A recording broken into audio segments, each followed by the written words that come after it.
Using truly unspeakable methods, they break him. He eventually tells them what his mother once told him. What did they do to him, bro? Because that just makes me, that I just went down the deepest rabbit hole, like in my brain, of what they did. Hello, people of YouTube. We got a pretty wholesome video today. Very wholesome, lighthearted, something you could definitely watch with the family. We got the only Nazi that Hitler feared. Let's just get right into it, bro. These two soldiers are on an important mission. Okay. Above them, the roar of the plane fades. Below them lies their homeland, occupied by the Nazis. And somewhere down there is their target, Reinhard Heydrich, the Butcher of Prague. One of the key architects of the Holocaust. Hitler calls him the man with the iron heart. He's responsible for more than 1.5 million deaths. Man, Hitler saying that? You know you horrible. And he doesn't have the faintest idea they're coming for him.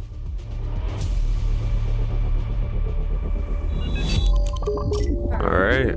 Shout out Fern, man. Warning. This video includes descriptions of suicide and mass murder committed under the Nazi regime. Our coverage is largely based on these two books. This is a photo of Reinhard Heydrich and his wife Lena. It was taken in May 1942 at the Wallenstein Palais in Prague, where they attended a concert. Reinhard Heydrich loves music. He's the son of a singer and composer. But despite showing musical talent as a child, he chose a very different path for himself. After graduating from school, he joined the Reichsmarine, the German Navy. Damn, bro, fate's crazy, because didn't Hitler want to be like a painter or something? Heydrich is tall, blonde, and athletic. He looks like he walked straight out of a Nazi propaganda poster. But this picture-perfect facade is deceptive. He speaks with a strangely thin, high-pitched voice. He's said to have been haunted by deep insecurity and self-hatred. In school, and also in the Navy, people mock him. Rumors spread that he has Jewish roots. They call him Blonde Moses. In a Germany turning toward Nazism, it's a nickname he despises. In December 1930, he meets Lena von Osten at a dance in Kiel. After just 4 dates, they get engaged. It's said that he was drawn to her Nordic looks, maybe hoping they'd silence those rumors about him having Jewish ancestry. But then scandal strikes the newly engaged couple. Heydrich is brought before a naval court of honor. A former girlfriend accuses him of breaking a promise to marry her. He's discharged from the Navy. A humiliating fall from grace. But unfortunately, it's not the end of his career. A few months later, a family friend introduces him to Heinrich Himmler. Heydrich joins the Nazi Party and the SS. And from there, his rise is meteoric. In just a few years, Heydrich becomes one of the most powerful men in Nazi Germany. Wow. He's made chief of the Reich Security Main Office, the SS and police agency. In 1938, he orchestrates Kristallnacht, the Night of Broken Glass. Across Germany, synagogues burn, Jewish businesses are ransacked, and thousands of people are arrested, beaten, or killed. And we really don't know the true story. The only side of the story that we get, I'm not even trying to be like black pill, red pill, whatever, but it's, you know, the Jews, they deadass did write everything about the history that we know. I mean, is it as vile as what they say? Like, we just don't know. In July 1941, Heydrich is tasked with planning what the Nazis call the final solution to the Jewish question, the blueprint for the systematic mass murder of Europe's Jews. Heydrich is the boss of Adolf Eichmann, another key Holocaust architect we covered in this video. A few months later, in autumn 1941, Heydrich receives a significant promotion. He's sent to Prague as Deputy Reich Protector of Bohemia and Moravia. Nazi Germany occupied the Czech lands in 1939, and the Reich Protector, Konstantin von Neurath, governs the territory. But von Neurath is considered too lax, so Heydrich becomes the de facto governor. He definitely isn't too lax. Hitler has sent the man with the iron heart. Heydrich orders mass arrests executions, and deportations. See, now this dude, Hitler, I feel like, okay, now I know there's going to be people that's in the comments and they're going to be calling me a retard and this and that. And go ahead, because I truly don't give a fuck. And you're retarded also. We're all retarded. None of us know the true story. But, you know, Hitler, I feel like is misunderstood in a way. His mission, he felt like, was a divine mission from God himself. But no, I feel like Hitler is most definitely misunderstood. But then this dude, the dude with the Iron Heart, there's actual evil in these regimes, and he is the evil, like, Thousands for sure. of Czechs are sent to concentration camps. He just likes killing His reign people. of terror earns him a title, And he might be Jewish. That's kind of the whole thing. that history will never forget. He's going to this link to Butcher prove of he's Prague. not Jewish. To the outside world, it appears Heydrich has crushed the Czech resistance. But in the shadows, a plan to assassinate him is in motion. I mean, yeah. While Heydrich makes himself comfortable with his family in his castle near Prague, hundreds of kilometers away, It's a nice house. 2 soldiers are training to kill him. The Czech government is in exile. Its leaders are in London. Czech military intelligence is cooperating with the British Special Operations Executive. Together, they plan a top-secret mission to assassinate Heydrich. Okay. Operation Anthropoid. Enter Jan Kubiš and Josef Gabčík. Meeting in Poland in 1939, they eventually join the French Foreign Legion, the only way to fight back. In the ranks of the Legion, they become good friends. After the fall of France, Czech forces are moved to Britain. In the autumn of 1941, Gabčík is chosen for Operation Anthropoid. When his partner suffers an injury during training, Gabčík insists that Kubiš be the one to replace him. Both men are proud soldiers who had watched their homeland fall to the Nazis without a fight. Now they're determined to strike back, no matter what the cost. Together, they prepare for one of the most dangerous missions of the war: to strike at the heart of the Nazi regime. Wow. 3D scenes like these are made by humans. Greetings from our team. Yeah. But to keep things running behind the scenes, amazing animations by Fern here. I'm gonna skip past this ad. in the early hours of December 29, 1941, a British Halifax bomber drops its deadly cargo, Okay. Gabčík and Kubiš. But heavy snow blinds the crew, making navigation nearly impossible. Yeah, bro. So they accidentally drop Gabčík and Kubiš at the wrong location. Oh, fuck. Instead of landing east of Pilsen, they end up east of Prague. As they approach the ground, Gabčík misjudges the height and injures his left foot. Now they have no idea where they are. It's night, and it's cold. The 2 soldiers bury their parachutes in the snow and take shelter in the abandoned tunnels of an old stone quarry. Wow. Their landing hasn't gone unnoticed. During the night, a local gamekeeper heard the plane, climbed onto the roof of his house, and saw 2 parachutes. Bro, before like phones and shit, this is the type shit you had. Like, you had people, they heard a plane in the middle of the night. They're like, I'm gonna climb on top of my roof with a pair of fucking binoculars and check it out. Bro, I hear the most insane noises at night. Like, there's like fucking UFOs flying over my house, and I'm just like, cool, whatever. Toward him. The next morning, he finds the buried parachutes and follows a trail of footprints in the snow. It doesn't take him long to find Gabčík and Kubiš and confront them. Wow.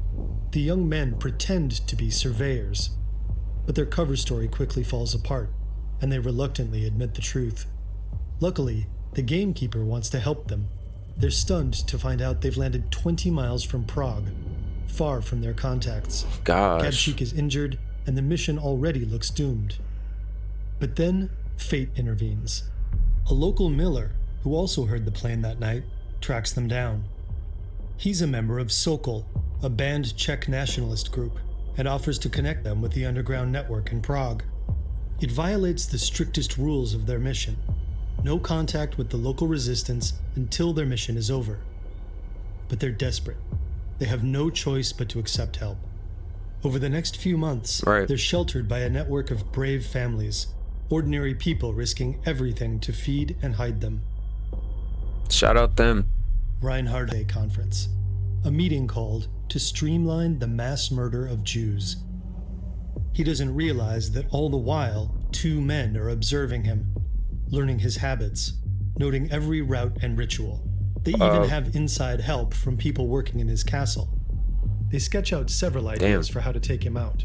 They even had his staff working against him. Or his estate isn't an option. The SS guards them too closely. But they see another opening. Heydrich always travels without guards, accompanied only by his chauffeur. It's the one time he's exposed. So they decide to strike while he's on the road. They consider stretching a wire across the street to force his car to slow down, but time is running out. They hear rumors that Heydrich might leave Prague soon. The pressure mounts, and they need to move quickly. Right. May 26, 1942. In a magnificent concert hall, Heydrich and his wife enjoy compositions by his father, Bruno. Not far away, two men finish their final checks. Tomorrow, they'll attempt to kill the Butcher of Prague. Gabčík is armed with a British Sten gun. Kubiš holds the explosives. They pack two briefcases. That's badass. One contains the disassembled That's Sten like some gun, actual James while the other Bond holds shit. two bombs.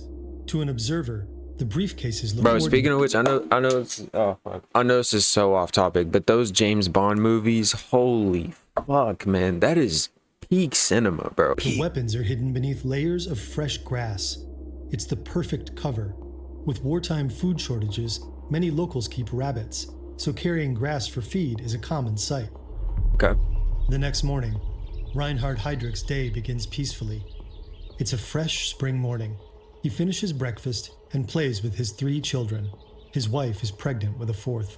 Wow. At around 10 o'clock, he leaves the safety of his castle with his chauffeur. Look at that old Mercedes. That shit clean right there, boy. On a narrow street in the Liebane district on the outskirts of Prague, Gabčík waits. Kubiš is positioned here, That boy just a few posted up. meters away. Both have stood here for over an hour, tense, silent, ready. Then, finally, Heydrich's Mercedes-Benz pulls up. Not yet. Not yet. Now, Gabčík steps forward, throws off his raincoat, raises the Sten, and pulls the trigger. But nothing happens. Oh no. Months of training for this one moment, and the gun jams. Maybe grass clogged the mechanism. The Sten had a reputation for jamming easily. Or maybe it's just bad luck. We'll never know. Heydrich thinks there's only one attacker, so he yells at his driver to stop and draws his pistol. Kubiš seizes the moment, but he misjudges his throw. Heydrich survives. Kubiš scrambles onto his bicycle and disappears down the street. Gabčík is chased by Heydrich's driver and flees into a nearby butcher shop. When the driver bursts in, Gabčík finally makes the Sten work, shooting him in the leg and Finally. escaping. Both assassins get away, but there's no sense of triumph. The mission failed. Man, back in the day, you could literally throw a bomb at somebody and not get caught.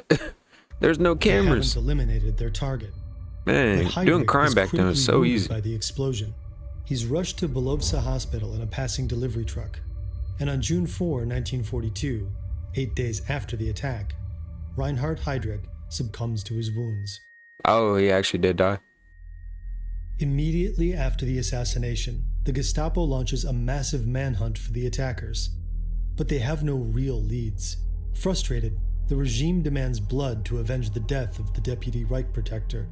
The Nazis choose the village of Lidice, which has 503 residents, for their revenge.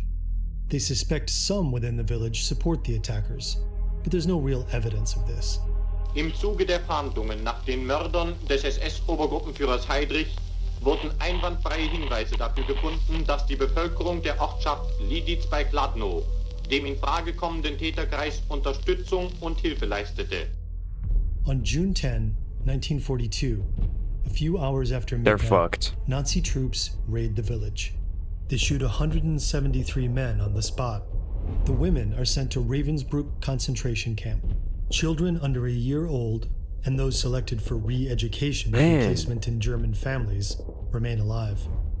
All other children are killed at the Chelmno extermination camp in Poland. What? Of the village's former 503 inhabitants, only 143 women and 17 children survived the war. After murdering or deporting the villagers, the Nazis destroy the entire village. The homes, the church, even the cemetery. They film the entire process. By 1943, only this empty field remains. For the Nazis, the That's destruction crazy. of the town is symbolic of their power. They just Usually, they flattened would an try to hide entire their city. war crimes, but this time their brutality is on full display. The bloodbath turned into propaganda. Nachdem die Einwohner dieses Dorfes durch ihre Tätigkeit und durch die Unterstützung der Mörder von SS-Obergruppenführer Heydrich gegen die erlassenen Gesetze schärfstens verstoßen haben, sind die männlichen Erwachsenen erschossen, die Frauen in ein Konzentrationslager überführt und die Kinder einer geeigneten Erziehung zugeführt worden. Die Gebäude des Ortes sind dem Erdboden gleichgemacht und der Name der Gemeinde ist ausgelöscht worden. But even after burning Lidice to the ground and murdering most of its inhabitants, the Nazis aren't done. They want to find the men behind the attack. So they announce an amnesty. Anyone who comes forward with information will be spared. And there's a reward. A Bro, million do they Reichsmarks. actually pay these people One of Gabchik and the Kubish's reward? comrades takes the deal. His name is Karl Chugda. His story is similar to theirs. He fled to Poland, joined the French Foreign Legion, and trained in Britain for special operations. He was also brought to the Protectorate for a mission. But on June 16, 1942, he decides to collaborate with the Gestapo in Prague. In exchange for a new identity and the cash, he gives them the assassins, and the names of the families sheltering them. Damn. One of them is the Moravets family. Bro, The snitched. Gestapo storms their home. The mother takes her own life with poison. Oh, But wow. her son is taken for interrogation. Using truly unspeakable methods, they break him. He eventually tells them what his mother once told him. What did they do to him, bro? Because that just makes me, that I just went down the deepest rabbit hole, like in my brain, of what they did to him. If you're ever in serious trouble, go to the church of St. Cyril and Methodius. Inside this Orthodox church, Gabchik and Kubish have found refuge. Here, in the damp darkness of the crypt, the two assassins and 5 other paratroopers wait for orders from London. They know about Lidice. They know that hundreds of innocents have already died in the Nazi reprisals. Crushed by guilt, they consider committing suicide in a public park. Damn. They hope that leaving a note claiming responsibility might finally stop the killings. But before they can make their move, it's too late. The Nazis surround the church. Then, all hell breaks loose. 7 men against more than 700 SS and Gestapo troops. When the Nazis can't break through their defenses, they flood the crypt. Kubish dies from injuries he suffered in the firefight. Then, one by one, the other paratroopers choose death over capture. Damn. Some use cyanide, others their last bullets. In the end, both of Heydrich's assassins are dead. Dozens of resistors, entire families, are executed. That's just for the way helping it goes in this Among type of them, lifestyle. Bishop Garast and other You members kill of the someone Czech and Orthodox fucking Church. 10 people come kill And the you. Nazis' revenge doesn't end there. Just days later, they wipe another village, the Zsaki, off the map. What'd they Every do? adult in the village is executed. Most children are deported and killed, and the village is burned to the ground. Like Lidice, That's so the fucked, Zsaki man. simply ceases to exist. After the end of World War II, Nazi official Karl Hermann Frank, who ordered the mass murder in Lidice and Zsaki, was convicted and executed. Karel Chugda had War continued crimes. to work with the Gestapo until the end of the war. He then attempted to flee, but was captured and sentenced to death. He Damn. was executed in Prague Bro on thought April he was gonna get 29, away. 1947. Even after her husband's death, Lena Heydrich remained a prominent figure. She didn't return to Germany until 1945. After the country's surrender, her husband's property was seized, confiscated as the assets of a war criminal. She spent the rest of her life defending his legacy, repeatedly Damn. denying that She her didn't- late she didn't get husband was assassinated? responsible for any war crimes. In the 1950s, she won several lawsuits against West Germany, securing a substantial widow's pension and regaining her luxurious summer home. Today, a memorial stands at the site of the ambush in Prague. It honors Josef Gabčík, Jan Kubiš, and a third figure, representing the Czech civilian resistance. Hell In the yeah. Czech villages Deserved. of Lidice and Zsaki, Memorials mark the sites of the mass killings. These places serve as not just reminders of lives lost, but as warnings to never let something like this happen ever again. Yeah, for sure, bro. We're on the brink of World War III, so shit, like, man, we gotta stay safe out there, bro, for real. But hey, if you did enjoy this video, I did. Shout out Fern. Very good video. I'll start reacting more to Fern's stuff. If you did enjoy though, drop a like. It pushes it into the algorithm, helps other people see it. And if you're selfish, you don't care about that, then it helps you because it'll show you more content like this. Drop a comment too. Drop a sub. We are, I think, 4 subs away from 90 right now. We just started the channel, but hey, we've been grinding since the start. So yeah, I'll see you on the next one. Y'all take it easy.